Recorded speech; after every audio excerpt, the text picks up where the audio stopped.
Friends, this is Adam Hawk inviting you to take the hassle out of Thanksgiving. If you're like me, you love the holidays, but you hate the stress of everything that comes with getting ready for them. Thanksgiving is a production, but it doesn't have to be if you call our pals at Howie's Market, which is exactly what I have done already myself. I'm in charge of the main course this year, and I have made an executive decision to go with ham over turkey. Now, I could drive out to the boonies late at night, sneak onto some old-timer's farm, hog wrestle a pig, and figure out how to kill it and cook it. But what a mess. Am I right, folks? Well, not anymore, thanks to our friends at Howie's Market. Last week, I called the meat department, told them I need a sliced ham for 6 to 8 people, and that I wanted to pick it up the day before Thanksgiving. These kind folks took my order and payment over the phone, thanked me for my business, and told me that they would see me in a few weeks. It really was as simple as that. So I'm just a guy passing on the good word. If you need a turkey, homemade gravy, any of the traditional sides, rare wines, top shelf spirits, ice cold craft beer, or an apricot glazed beautiful ham, Howie's Market in the San Gabriel Valley of Southern California is the place for you. 626-286-6767. Call that number, 626-286-6767. Trust me, the place was voted by Los Angeles Magazine as the best butcher in town. And tell them when you call them that Nation Golf sent you for Thanksgiving. You'll love to eat it. I'll probably put that in. Yeah.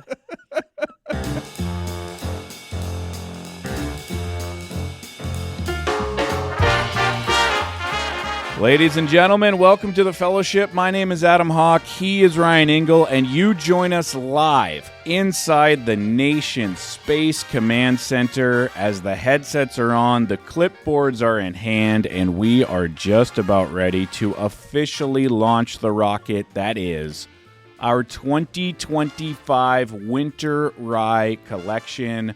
For visual coverage of the event, we invite you to visit nationgolf.com.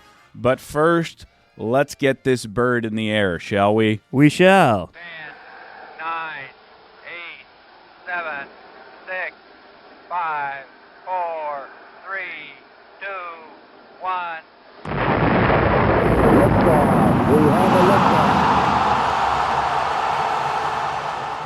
And there she goes, folks. The Winter Rye Collection is officially launched. The coffee has given way to champagne. The control room is all bear hugs and handshakes. The wives are at home in on-site government housing, hoping they can finally pack up their family and leave. What a glorious, glorious day here at Nation Golf. That's right, Adam. As they like to say in the space business, that's one small step for Swank, one giant leap for Swank kind.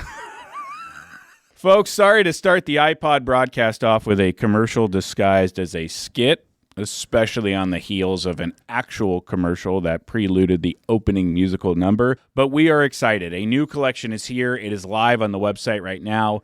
And because we are in the middle of a Black Friday sale that runs through December 3rd, our brand new collection, which just came out this morning, is debuting at a discount. And the Idiotic Business Award of the Year goes to, for the third year running, the boobs down in San Clemente, Adam Hawk and Ryan Engle. Ryan Engle. Ryan Engle.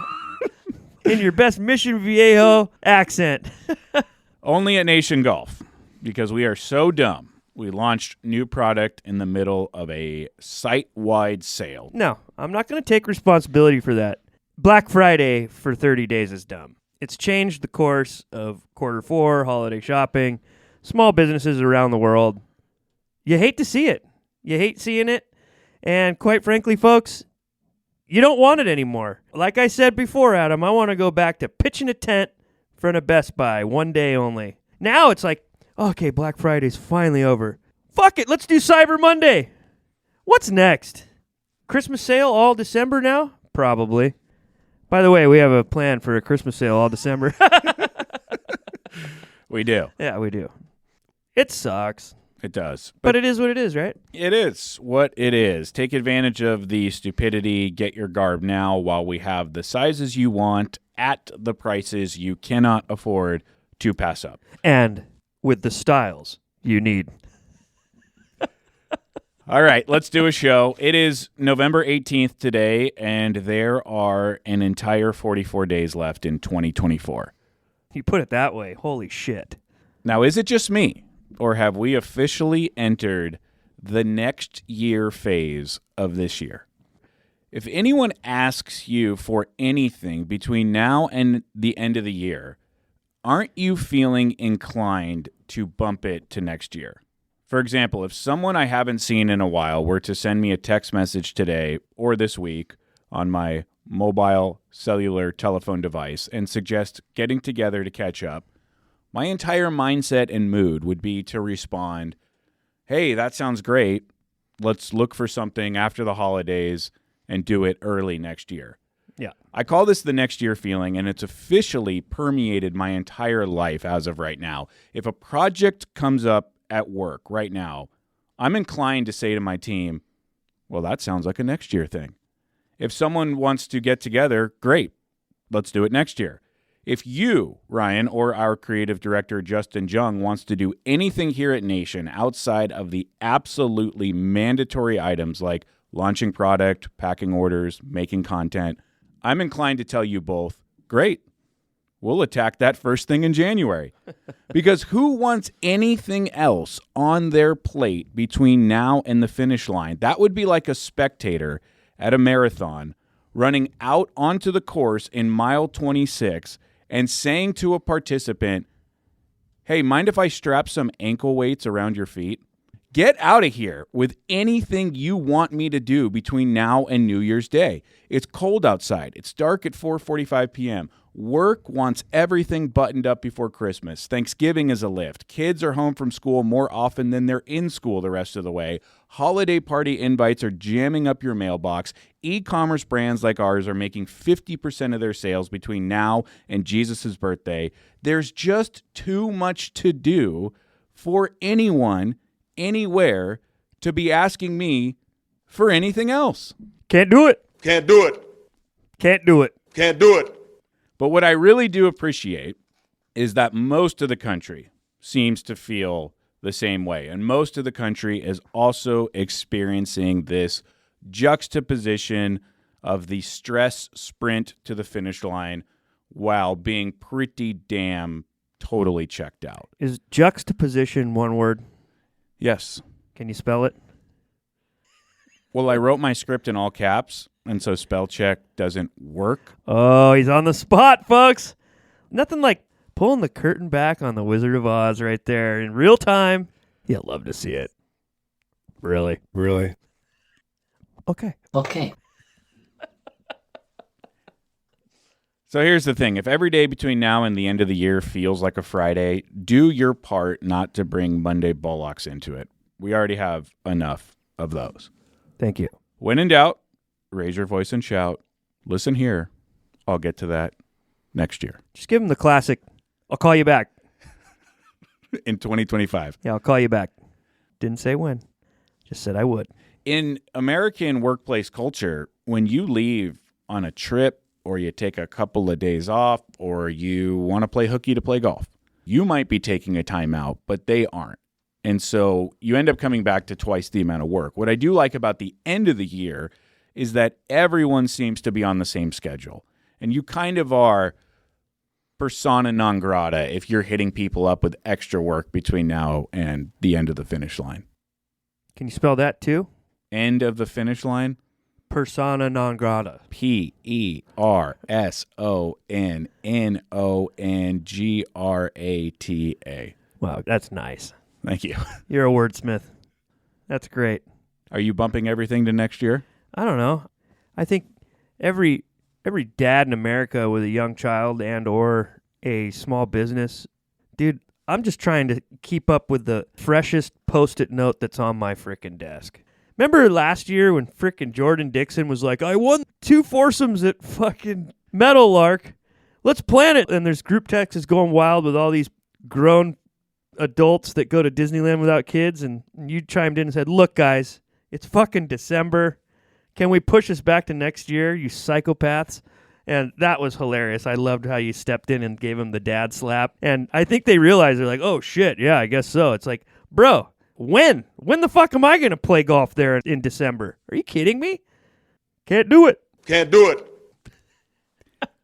In the defense of those without children, this time of year becomes a lot different when you do have kids. Totally. And you have to go through it to really know just how wildly busy these next 6 weeks are. You're shopping for them. Like I said earlier, they're home from school more often than they are in school. And when they're in school, they're doing pageants and recitals that you have to get to, which means taking more time off from work, which is great. It's all part of it. But mixing in 2 foursomes at Meadowlark in December around the holidays. Give me a break. Leave your Egg McMuffins in the car next time. How was your weekend? Woo! I'll tell you what. The vacation finally finished. It was finally fine, as they say in Italy. Italy? Yeah, I love the Italians. Before you get into it, let's refresh people that you've been on one of the most wild, It was a historic run. privileged It was 45-day runs. Yeah, it was Charlie Sheen-esque. All came crashing down. Every grown man, especially father, this is their favorite thing to hear. Honey, we're redoing the baby's room today. Tore it all down, moved it all out, repainted the walls, put all the new pictures up, repositioned the furniture, cleaned house, did the whole deal. Frickin' had the rollers out this weekend. Vacation was over. Well, let me ask you this. How old is your daughter, Palmer? 3.5. And you still refer to Palmer as the baby? Well, yeah, I mean, we only have one, so she'll always be the baby. Yeah. Not coming at you. This is a typical way to refer to the youngest in the household. You having an only child, your oldest will always be your youngest. Your youngest will always be your oldest. She'll always be the baby. I would say if you're still wiping their ass for them, they're the baby. Sure. There you have it. I always say my son is 5 going on 2 because of the way my wife treats him. Little Johnny. Yeah. The last one, he's my little baby.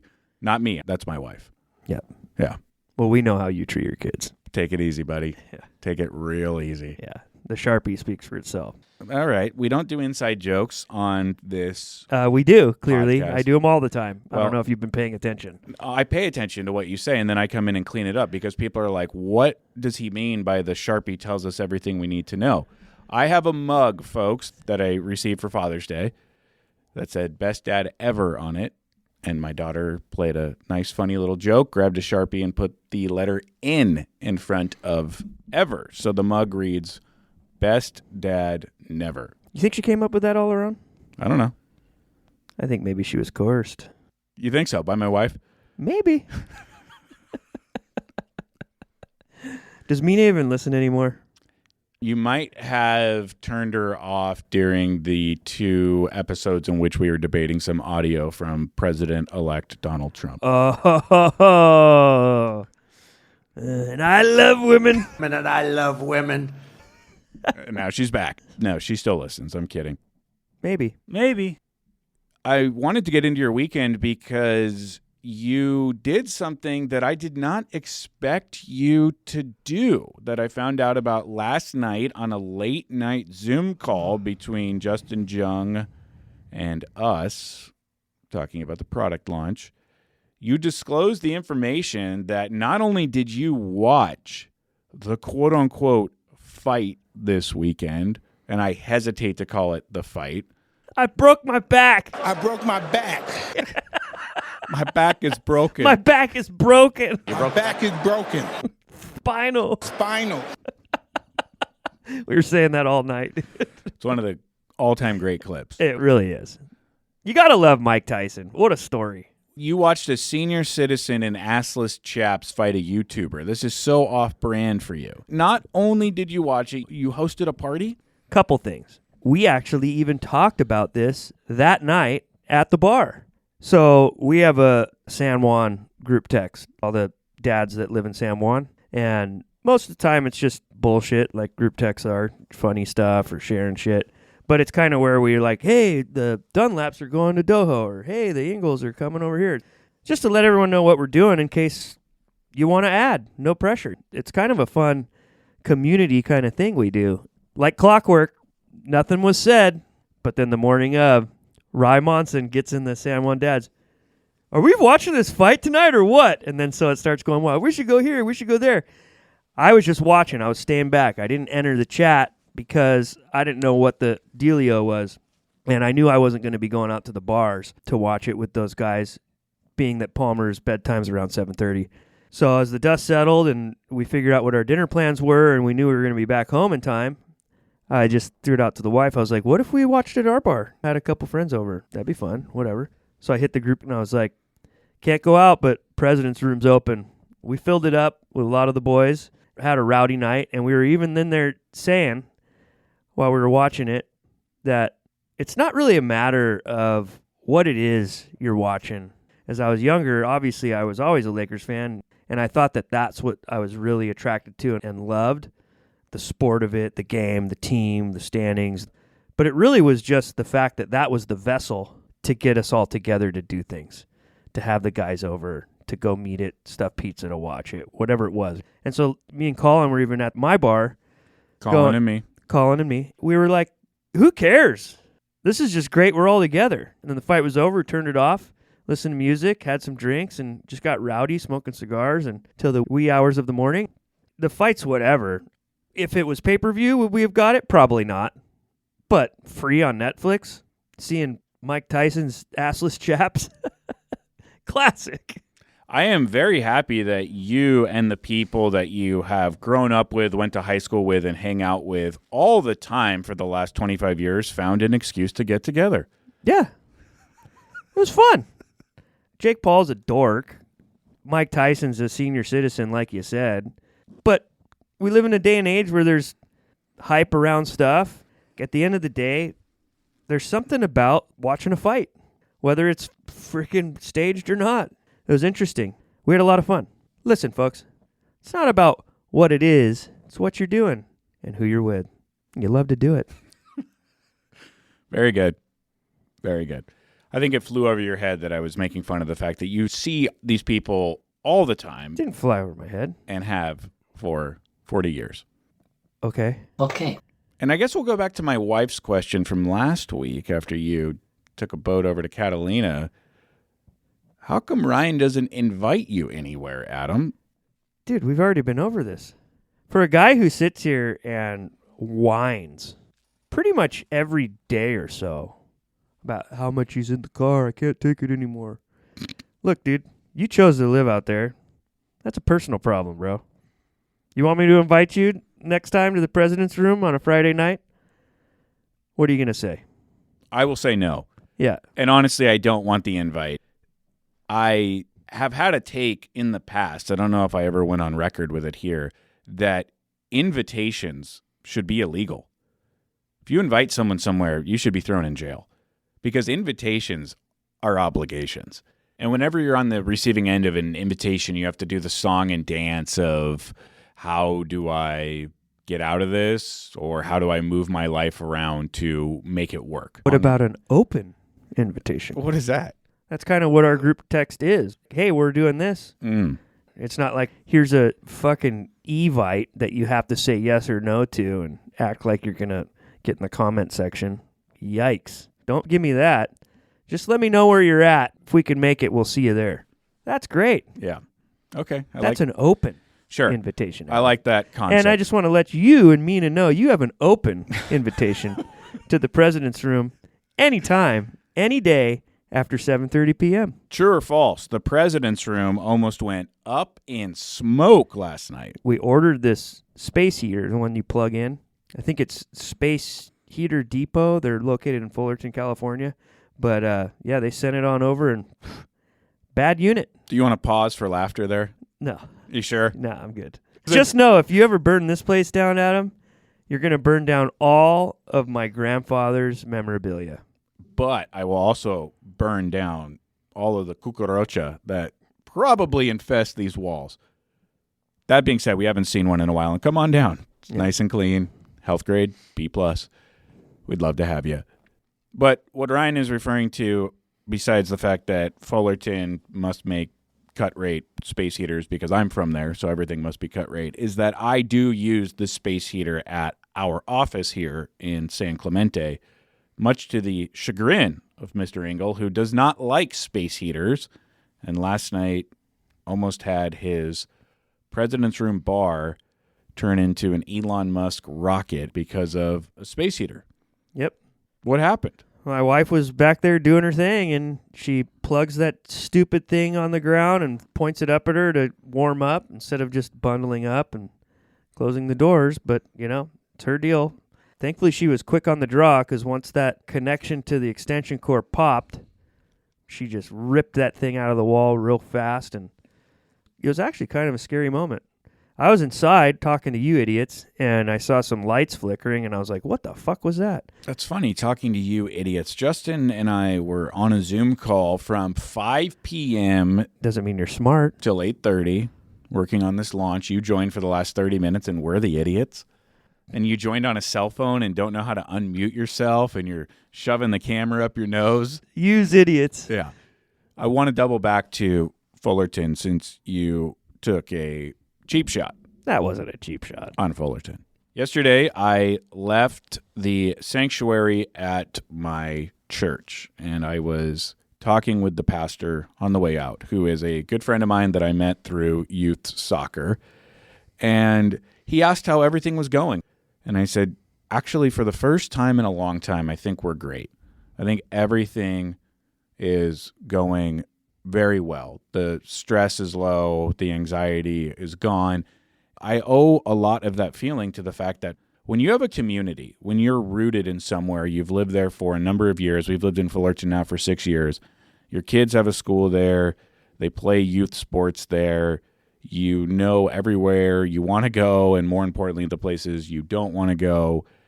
You've got church there if that's your thing, and you just feel like you're home finally. It can kind of change your entire outlook on life if you feel like you're living in a place where you have actually laid down some roots. Your thoughts? Yeah. More of your thoughts?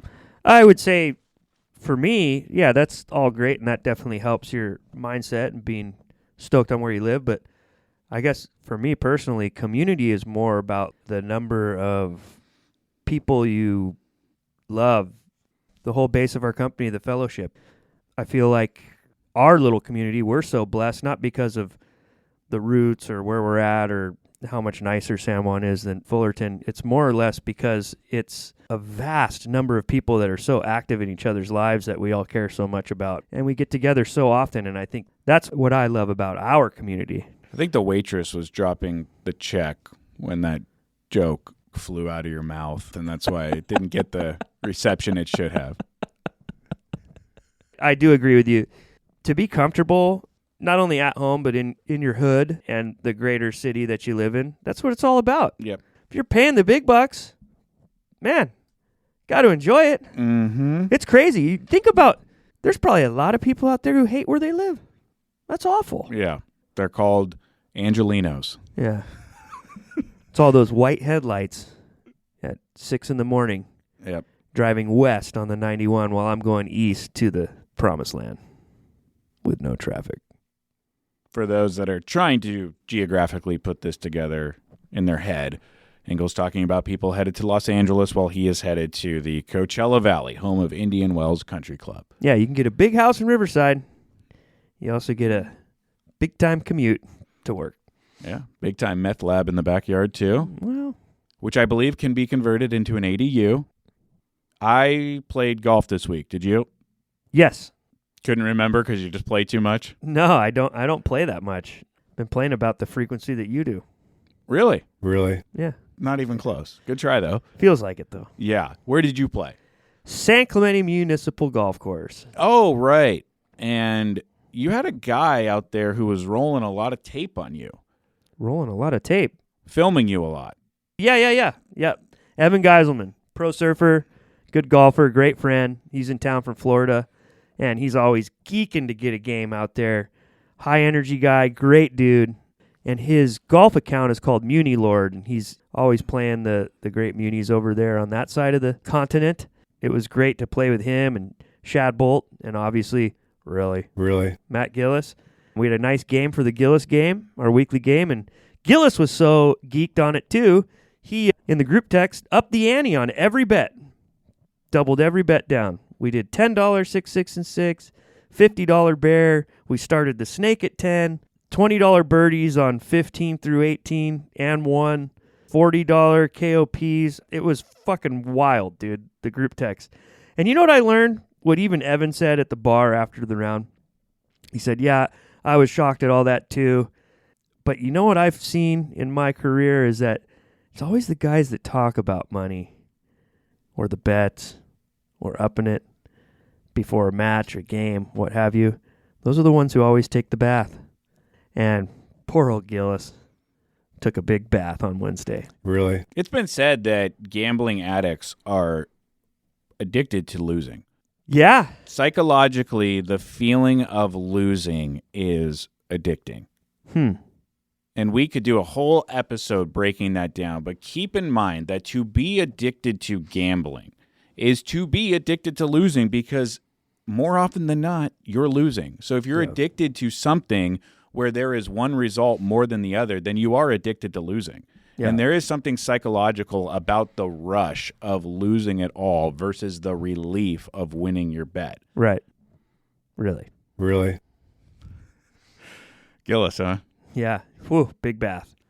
Big bath for the kid. Not the first time we've talked about Gillis taking a bath. Yeah, it happens every now and then. And the only reason why we talk about it, because usually he's right there. He wins a lot. I saw a video of you peeling off some cash at the bar.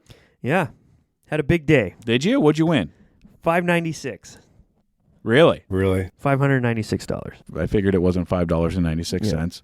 Rarely do I win, all these bets. Sometimes I'll make a little, but that was a big one. That was fun. Do you find that gambling helps you take your competitive golf to another level? No. In fact, I can only play good golf if I'm really not paying close attention, especially to the scorecard. I like just being in the shot. I went up to El Caballero Country Club, affectionately known as El Cab. It's in Tarzana, California. The tee time was at 11:24, so I had to leave Fullerton in rush hour to get there 20 minutes before the tee time. We walked off the golf course at 3:45 in my car, 3:55, home at 6:45. Yeah. It was a 58-mile one-way trip that took 2 hours and 45 minutes to get home from. I don't know, man. I do appreciate the invite out to El Cab. How was it? The golf course is really fun from tee box to approach shot, and then when you get around the greens, and I don't mean any disrespect to the people that had me out there. We told this to our four caddy that day, who was a great guy. For my level of golf, it's not fun from 50 yards and in. Oh, like tight and fast? And undulated. What'd you shoot? 94. Woo! What are you going to do? What can you do? What will you do? What do you do? Won't play El Cab again. Chunk and run? Nothing worked out there. How many times did you flub your sand wedge and lob wedge? 0, and I hit 12 out of 14 fairways. It was like an all-time driving day. You keep track of all that shit? Well, when you only miss 2, it's pretty easy to keep track of it. Really? Want to get to some YouTube comments in just a second, and we will. But have you ever heard the song Cats in the Cradle? Yes, I have. You have. And the cat's in the cradle and the silver spoon. Cats in the Cradle by Harry Chapin, I don't really know. But I've only ever heard the chorus to this song, never knew what it was about. You pronounce that course? How do you say it? C-O-A-R-S-E. That's how you're going to pronounce it. Go ahead. No, it's fine. I just wanted to know. Chorus. I'll let you live on that. I had only ever heard the refrain from this song. Ooh, nice. He's a wordsmith. The motif. Never knew what it was about. The song somehow populated on our Instagram feed, and I heard a verse from it, and I thought to myself, wow, that was powerful. What is this song about? And then I made the mistake of reading the lyrics late at night while listening to the song. And I will be completely honest here. Go ahead, make fun of me, leave all the comments. I don't care. I have never in my entire life You cried. cried as hard. I can't even listen to the song. Wow. I listened to it the next day with my wife, and it was even worse. It was so emotional. Okay. Let's hear it. You want to hear the lyrics to the song? Or just tell me the lyrics. I don't know. My child arrived just the other day. He came to the world in the usual way, but there were planes to catch and bills to pay. He learned to walk while I was away. And he was talking before I knew it, and as he grew, he said, I'm going to be like you, Dad. You know I'm going to be like you. My son turned 10 just the other day. He said, thanks for the ball, Dad. Come on, let's play. Can you teach me to throw? I said, not today. I've got a lot to do. He said, that's okay. He walked away, but his smile never dimmed. His smile said, I'm going to be just like him. You know I'm going to be just like him. Well, he came home from college just the other day, so much like a man I just had to say, son, I'm proud of you. Can you sit for a while? He shook his head and said with a smile, what I'd really like, Dad, is to borrow the car keys. See you later. Can I have them, please? I've long since retired. My son's moved away. I called him up just the other day. I said, I'd like to see you if you don't mind. He said, I'd love to, Dad, if I can find the time. You see, my job's a hassle and the kids have the flu, but it's sure nice talking to you, Dad. It's been sure nice talking to you. And as I hung up the phone, it occurred to me he had grown up to be just like me. My boy was just like me. I could see how that'd be sad for you. Go on. You're the guy in traffic in L.A. playing golf while Johnny wants to play ball. Daughter's writing never on your mug, and it's okay. There's enough time to change. You don't want them to be leaving you at the old folks' home and not playing checkers with you. Yeah, so thanks for that. I when I tried to explain it to my wife why I was feeling the way I was feeling through absolute weeping, it flashed me back to a time in my life when I worked in sports radio. And I don't need to name the show because I don't want it to come off as a shot at the host of the show. But I worked on a very prominent show that quite literally consumed my life from 5 a.m. till 9 o'clock at night every single weekday. And my son, Johnny, I have often said, grew up on the other side of my computer screen. And I missed a ton of it. I missed a lot. And yeah, I was in the room, but I wasn't paying attention. I was watching sports. I was on my computer. Don't you still do that, though? No, I do not. Really? Really? Yes, really. I have said the phrase, and it's in the verse when the son asked the dad, come on, let's play. Can you teach me to throw? And I said, not today. I got a lot to do. And he said, that's okay. I cannot tell you how many times I can recall myself telling my kids, not today, I don't have time. Yep. And holy shit, when you hear someone singing that over acoustic guitar and then the song unfolds into the son goes away from college and now he doesn't have time for his dad and his son grows up to be just like him, just like he promised, and they kind of are like two ships passing in the night. Yep. It's a tale as old as time. Yeah. And so what I was telling my wife is I don't think men talk about it enough, about all of the pressure that is on us all of the time to work, work, work, provide, provide, provide, rat race, rat race, rat race. And your priorities can get out of whack because you really don't have a choice. You got to go make that money at the expense of your family and your children.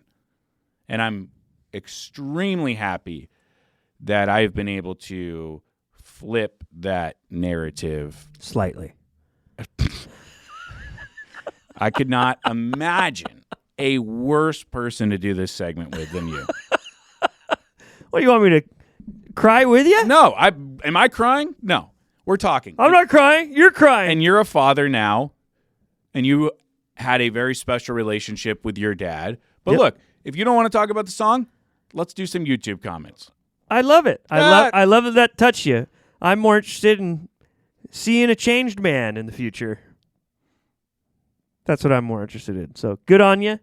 Let's stick to it. There's nothing worse than how you've responded to this, but then looking over at you, seeing that dumbass, smartass look on your face, and then seeing your damn white dog staring back at me with that same smartass look he's on just its like, face. fuck you, man. What are you talking about? I would encourage every father, if you really need And to. the cats and the girl and the silver spoon. If you need to get it out of your system, go listen to that song. Holy moly.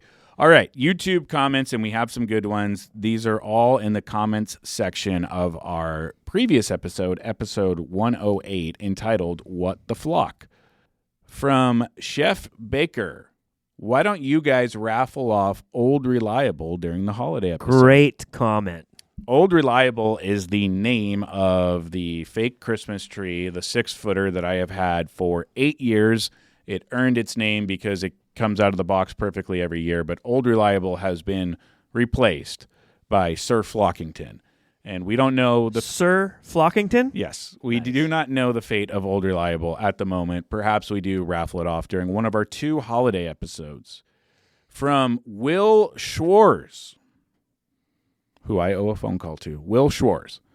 Ryan thinking that he invented the term hot lap is the least surprising thing from this episode. Will, love the guy. I think he's 2 for 2 on comments of mass assumption. If you go back and listen, Will, never said any of those things. Comments of mass assumption? Yeah, never said any of those things. That's assuming that I think I invented it. What I did say is that Adam got that from me, which I have used with all my friends, which, by the way, I realized where and how we started using that phrase is we used to do this thing in Dana Point Harbor over the holidays, and we'd call it a harbor hot lap. You'd start at El Torito, get a marg, go across the walkway to the Poonery, which is a.k.a. Harpoon Henry's, get a drink there, head over to Wind and Sea on the corner, get the world-famous Mai Tai there, and then finish the nights over at Turk's. Now, back in the day, there used to be Jolly Rogers, too, and we used to add that to the mix. That required a little more zigzagging, but we used to call it the Harbor Hot Lap. Definitely didn't say I invented Hot Lap, never thought I did. That's assuming a lot, Will. It's something Adam picked up from our little community lingo. You loved a hot lap. Here's one of the weirdest comments we've ever received. Oh, God. Hawk, Engle, please read my comment on the air. Love the show, always have, always will. Read the comment on the air. That's it? Yeah, That's great. that's from my dad.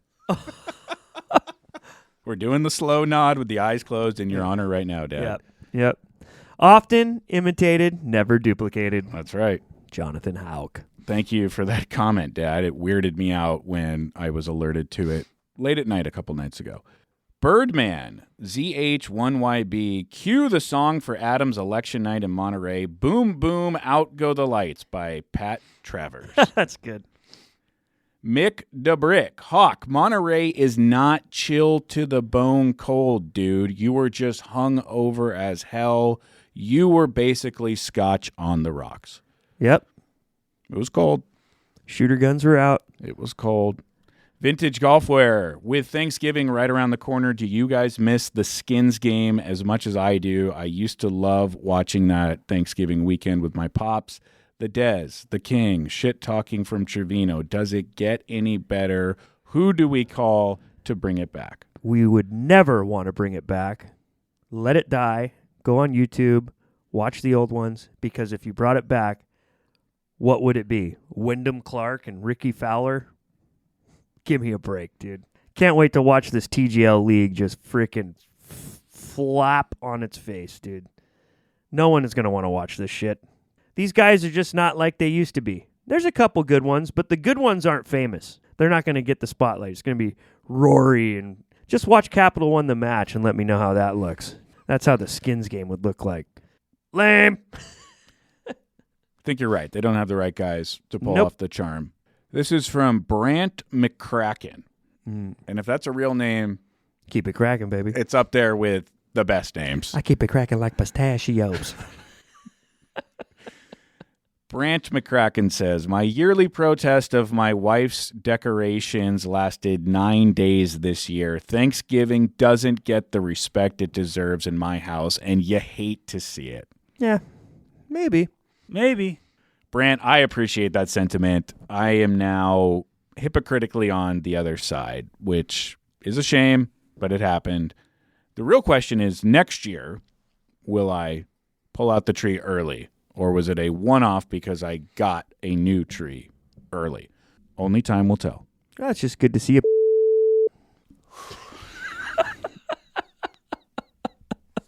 Wow.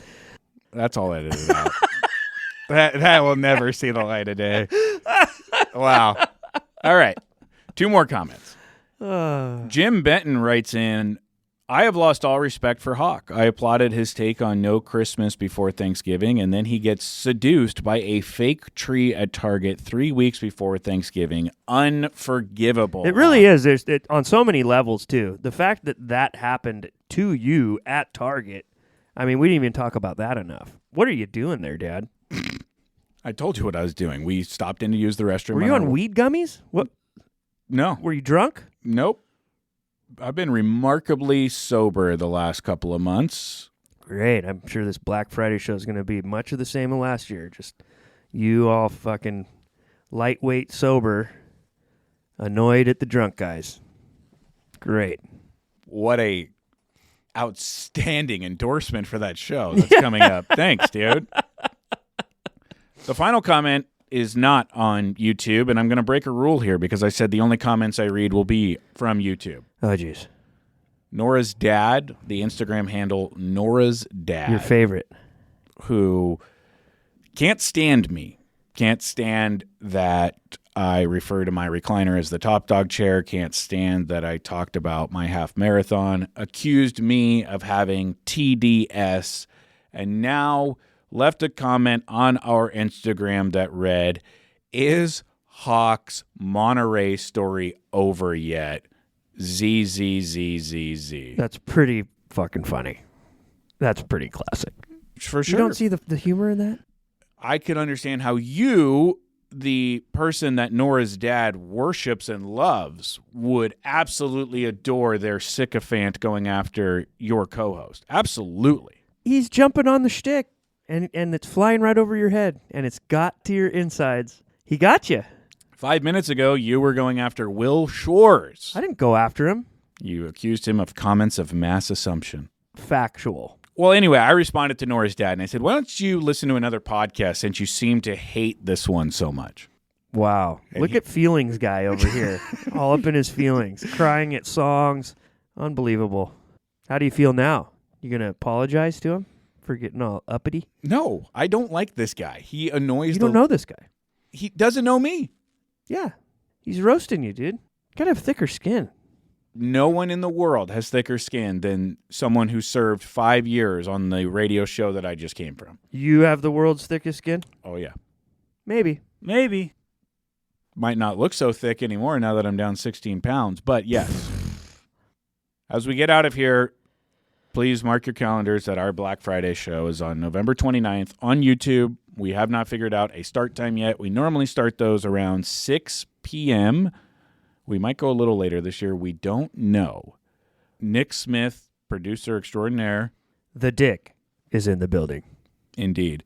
And we're excited to have Nick and some other guests join us. How'd you like my tips from the tips, the big cock video? Did you like it? Yeah, I think I did. Wasn't that a great tip? Yeah, wrist hinge. Yeah, it's all about the big wrist cock. Yep. It was well said. Yeah. Yep. So, there will likely be someone joining me on Black Friday. Oh, God. Jonathan Wayne Freeman. Jeez, dude. You want Ryan Engle. I love John. You know what? You think you have the thickest skin on earth? Not a chance, buddy. Mr. Freeman has grown some chicharrones around his entire body. He is as thick as it gets. The missiles that guy's taken, and he loves it. You talk about the addiction of gamblers loving to lose. I think sociopaths love that negative attention. Wow. Just made fun of the way Jonathan Wayne Freeman talks. You're talking like Donald Trump with your hands right now. You said you didn't want him here. I never said I didn't want him here. Look, are you and Will Schwartz hanging out with these weapons of mass assumption? It is funny because, folks, I know it's not a visual medium, but I was just moving my hands around. Like Donald Trump. But I'm doing it to stay warm. I'm yeah. trying to move a little bit right Flapping now. your chicken wings together. Yeah. It's not for sure yet, but I think for the first time in our television show's history, my wife will be tagging No along. way. Can you believe it? No way. Can you believe it? No way. Can you believe it? Wow. Yeah. So are we going to go to Mina and Katie Kai at the bar? I would like to. She doesn't necessarily want to be on camera. But what the heck is the point of coming down if you're not going to sit at the bar? Yeah. Which is why I was telling you before we recorded this episode that we're tracking right now, your wife needs to get over her disdain for my disdain for the music box or the sound drop machine and come back and do the show. That's on you. You guys got to figure that out. Give her a shout. Okay. Okay. And the cat's in the cradle and the silver spoon. Ladies and gentlemen, thank you so much for listening to the podcast. We don't say it enough, but we really appreciate the people that choose this show week in and week out. If you're going to finish my sentences, you can finish the show. Go ahead. Take it away, Hawk.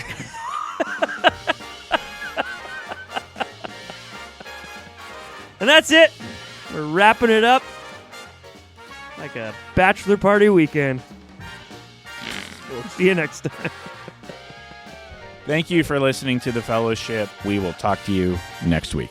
Maybe. Maybe.